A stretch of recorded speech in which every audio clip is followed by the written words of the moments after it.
I'm chasing the clouds and the wind. The blowing never ends. I'm chasing everything. I'm walking this road up ahead. Snowflakes on my chin. I'm moving all the time. Sometimes it feels like it's all uphill. Don't even know how to stand still. Each step but a million miles to there. Someday I know that the sun will shine through. I'll reach the moon, make it up to you. Seems I have this thought every day. I'm chasing the clouds and the wind. The blowing never ends. I'm chasing everything.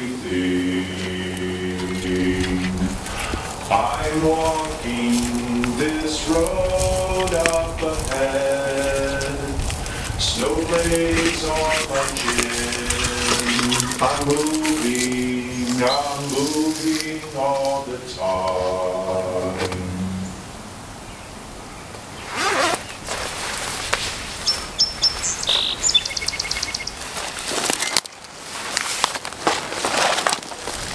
When it comes to fruit trees, you want them to produce fruit.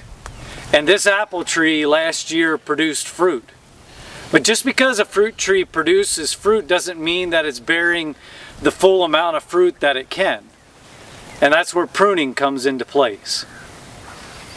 Pruning can take a variety of forms. The most obvious way to do it is to cut back the branches in a particular way. Another way that you prune a fruit tree is to thin the amount of fruit that it produces. Most trees produce far more fruit than they can, in a healthy way, carry throughout the season.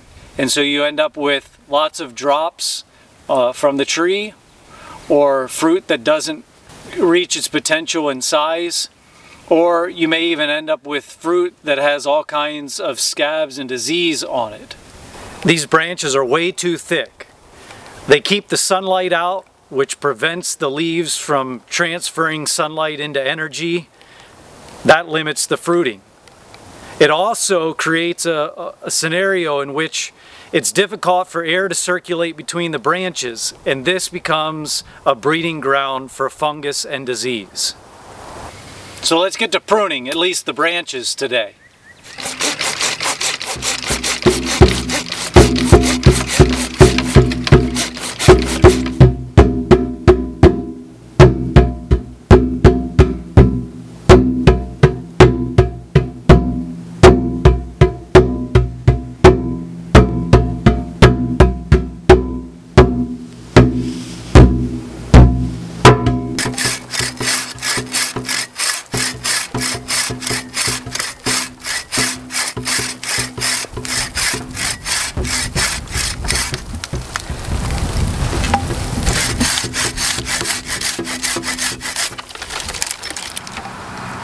There's a principle in our lives that oftentimes we apply, and it's this.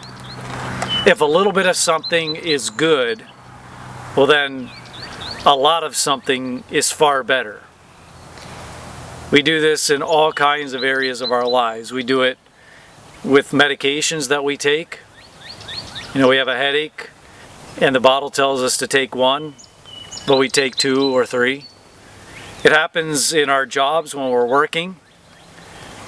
You know, instead of working what we need to do and accomplishing the tasks that are necessary, we do more and more and more and more, eventually becoming workaholics. We do this in the ways that we spend our free time, where we focus on perhaps it's electronics or or some kind of hobby that we have. A little bit of it's good, but we keep piling on more and more, and suddenly our lives are consumed by this thing. It's amazing, but we see that pruning is actually a biblical concept. In fact, Jesus talks about pruning in our lives.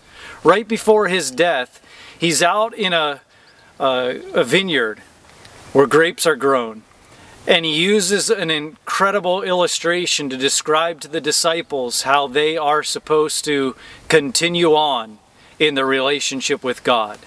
And there Jesus says that I am the vine and you are the branches. Remain in me and I will remain in you.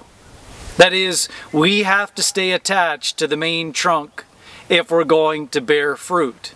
But he also says this. He says that all the branches that bear fruit need to be pruned as well. That's because then they'll be able to produce even more fruit. In our lives, we're called to bear fruit. And we're to do this for the glory of God. This word, which is translated pruning or prune in the Bible, quoted by Jesus, actually has a very colorful meaning. It means to purge or purify something. And that should give us a nuance as to what Jesus was getting at when he spoke this to his disciples and to us today. There are a number of ways that our lives need pruning. The first one's this: to get rid of all of the junk in our life that bogs us down and pulls us away from God. On an apple tree, there's a lot of dead wood usually, especially on older trees like this one. And the old wood has to be removed. The diseased wood has to be taken out, otherwise it infects the other branches. In the Bible, this is called sin. Sin needs to be removed from our lives so that we can be in proper relationship with God. Another pruning that needs to take place is to take out the competition that is competing for our allegiance, our time, our focus, our energy. And a lot of times you find around a fruit tree like this, vines that are growing up and strangling branches, actually pulling branches down, briars and other weeds that are growing along the ground that are taking up nutrients. These need to be pulled out and removed so that a tree can flourish and that it can bear the most fruit possible. Sometimes the pruning that needs to take place in our lives is actually taking things that are good. They're not inherently sinful or bad, but they're not what we're being called to do at that time in our lives. And maybe in the church that we're a part of or the community that we're in, someone else is far better at doing what we're trying to do, and we need to let go of those things. We see that in apple trees all the time where branches cross over one another, and in the worst case scenarios they actually rub against each other, and this friction causes all kinds of problems because there are openings that are created for disease to grow in trees, and neither of them flourish. Neither of these branches flourish because there's repetition. And so these need to be taken out of our lives so that we can produce the best kind of fruit, the exact thing that God is telling us to be about in our lives. One more way that we need to prune our lives is just like what we see at the tops of most apple trees. Vigorous growth. It's real fast, vertical growth usually. And it needs to be removed because it zaps energy from the tree and limits its ability to produce good fruit. This happens in our lives when we have these things in our lives that pop up all the time.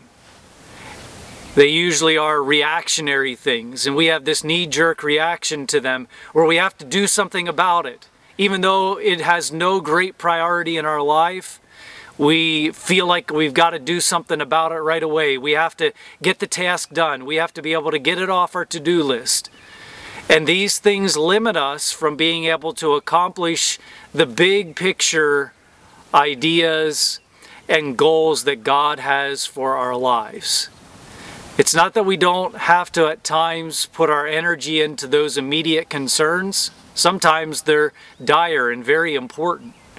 But so often we react to the things around us in such a way that they actually control us. And so we need to prune them out.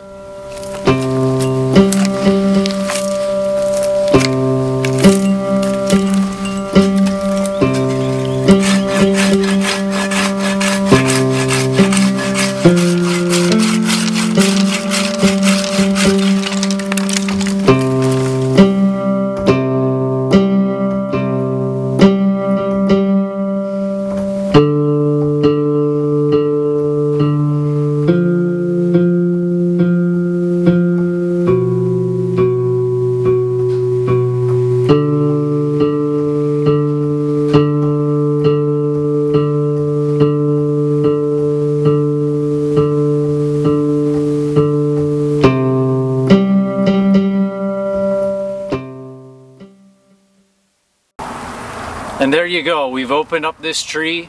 Now sunlight can come down and create energy in the leaves to provide nutrients for the apples. And there's air that'll be able to circulate to keep the disease away. But as you might guess, this tree will need to be pruned again every single year if it's supposed to maximize its fruit bearing capacity. And our lives are no different. We constantly need pruning in our lives. Today the challenge is for us to be honest and real about what needs purifying, taken away, pruned out of our lives so that we can live more wholeheartedly for Jesus Christ.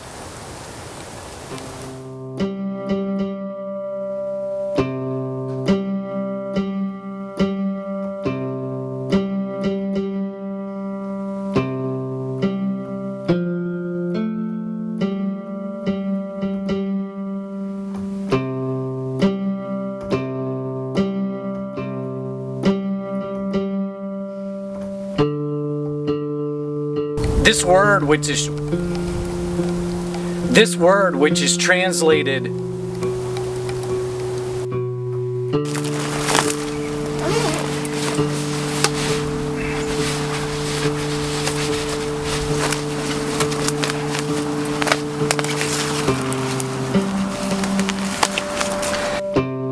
some things that compete with Christ in our lives are bigger than others.